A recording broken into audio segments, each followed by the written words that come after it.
Bonjour les enfants. Alors aujourd'hui, on commence par un exercice de numération. Alors, qui est le suivant?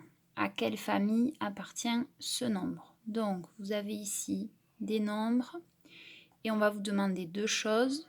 Quel est le nombre suivant et à quelle famille il appartient? Donc, soit 59. Vous cherchez le nombre suivant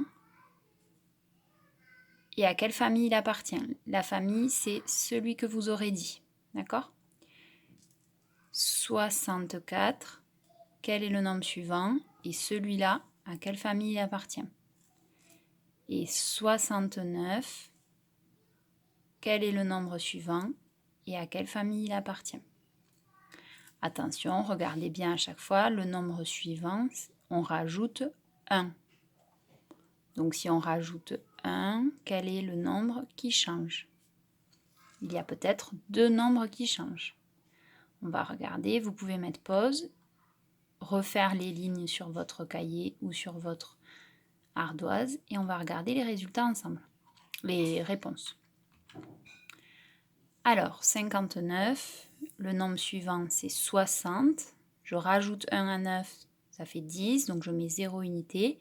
Je rajoute une dizaine, 5 dizaines et une dizaine, ça fait 6 dizaines. Donc le nombre suivant c'est 60. Il appartient à la famille des 60. 64 plus 1, j'ajoute 1 à 4, ça fait 65. C'est la famille des 60 aussi, qui commence par 6. 69, j'ajoute 1 à 9, ça me fait 10, je mets 0 unité. J'ajoute une dizaine à 6 dizaines, ça me donne 7 dizaines, 70. Rappelez-vous ce que nous avons dit la semaine dernière sur les nombres de 70. On continue.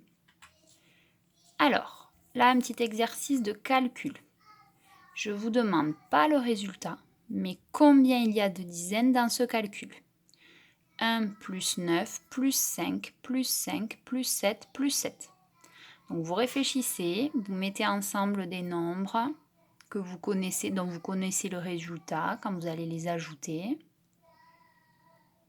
Et ensuite, vous me dites combien il y a de dizaines. On ne demande pas le résultat, on demande combien il y a de dizaines. Alors, le résultat est le suivant. 1 plus 9, ça fait une dizaine, puisque ça fait 10. 5 plus 5, ça fait une dizaine aussi, puisque ça fait 10. Et 7 plus 7, on le connaît par cœur, puisque c'est un double, ça fait 14, une dizaine et 4 unités. Donc, dans ce calcul, il y a 3 dizaines. Et accessoirement, le résultat, c'est 34, 3 dizaines et 4 unités. Mais ce qu'on vous demandait, c'est combien de dizaines. Donc, il fallait regrouper ensemble les nombres que vous pouvez additionner facilement, dont vous connaissez le résultat, et calculer le nombre de dizaines qu'il y avait en tout. Du calcul mental.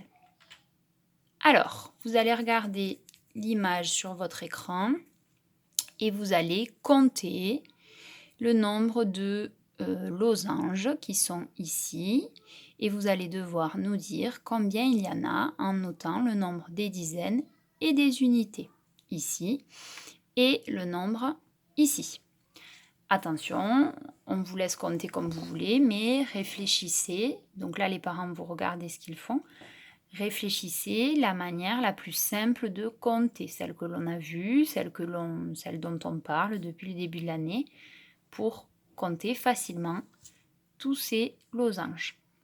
Vous pouvez mettre pause, le temps de faire le travail.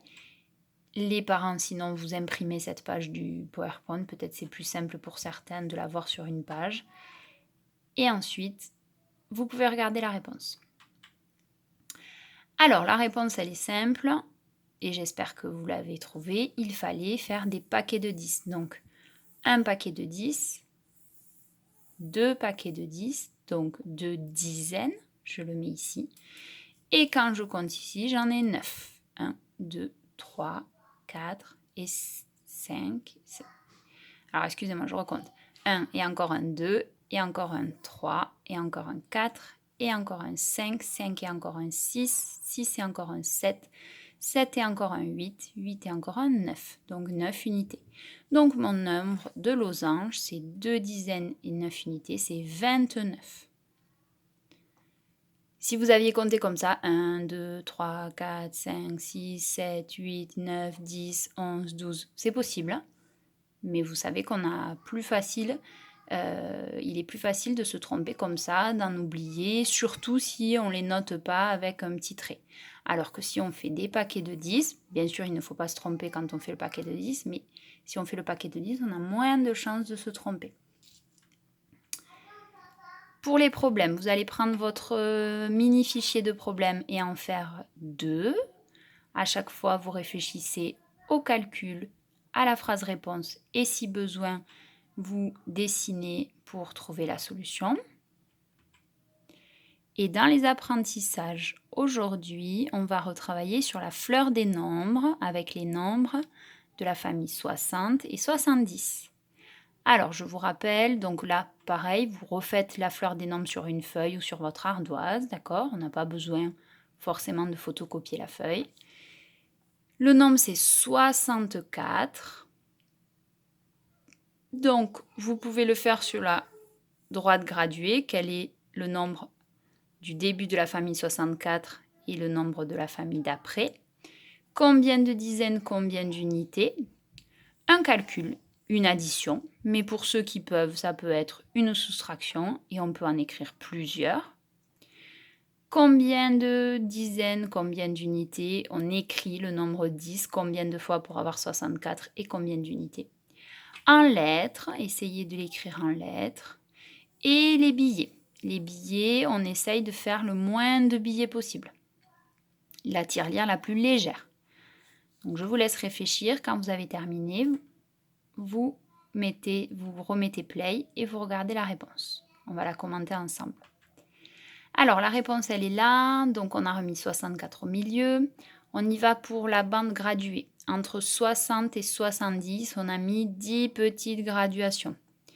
64, elle est ici. 1, 2, 3 et 4. D'accord? Avant le milieu qui est 65. Dans 64, il y a 6 dizaines et 4 unités.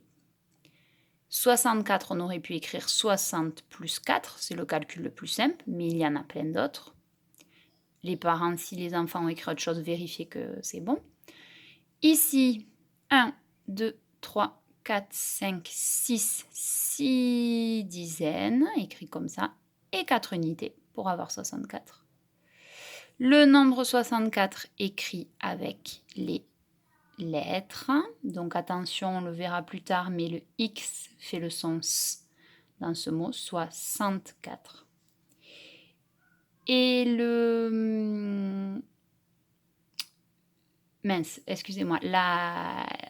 la somme faite avec les billets et les pièces, ça donne 50.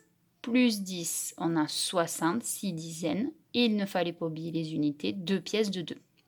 Ça, c'est la tirelire la plus légère. Bien sûr, si vous mettez plus de pièces ou d'autres billets ou que vous remplacez les billets par les pièces, ça peut être juste, mais ça ne sera pas la tirelire la plus légère.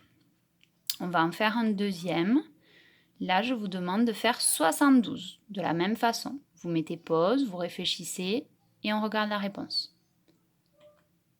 Alors, on y va. 72, attention, j'ai changé la droite graduée entre 70 et 80. Et 72, c'est la deuxième, c'est 2 unités, donc c'est la deuxième graduation, après 70. 7 dizaines, 2 unités, 70 plus 2. Attention ici, il nous faut bien 7 paquets de 10 et 2 unités. 72, 12, attention, vous devez savoir l'écrire sans erreur, c'est un Z qui fait le son Z, on l'a déjà vu. Et 72, c'est 50 plus 20, 5 dizaines plus 2 dizaines, ça fait bien 7 dizaines, et 2 unités, 72. Si vous voulez vous entraîner à faire d'autres nombres, les enfants ou les parents, si vous voyez que c'est un petit peu difficile, vous pouvez refaire entre les nombres, vous choisissez entre 60 et 79. D'accord? Et On termine aujourd'hui par le fichier repro en s'appliquant pour ceux qui ne l'auraient pas terminé. Donc vous essayez de le terminer. S'il y en a trop, vous en faites 2 ou 3. On s'applique toujours, on utilise sa règle, son crayon à papier bien taillé, c'est important. On n'appuie pas trop. On regarde bien le modèle. Si jamais vous l'avez déjà terminé, c'est très bien et que c'est propre. Sinon, papa et maman peuvent vous demander de le refaire proprement. Mais si c'est déjà bien terminé et fait correctement, vous pouvez réaliser des pixel art. Je vous ai mis le lien ici. Vous pouvez choisir celui que vous voulez. Papa et maman vous donnent une feuille quadrillée. Et on y va. C'est aussi du repérage sur quadrillage. Voilà pour aujourd'hui. Je vous dis à demain les enfants.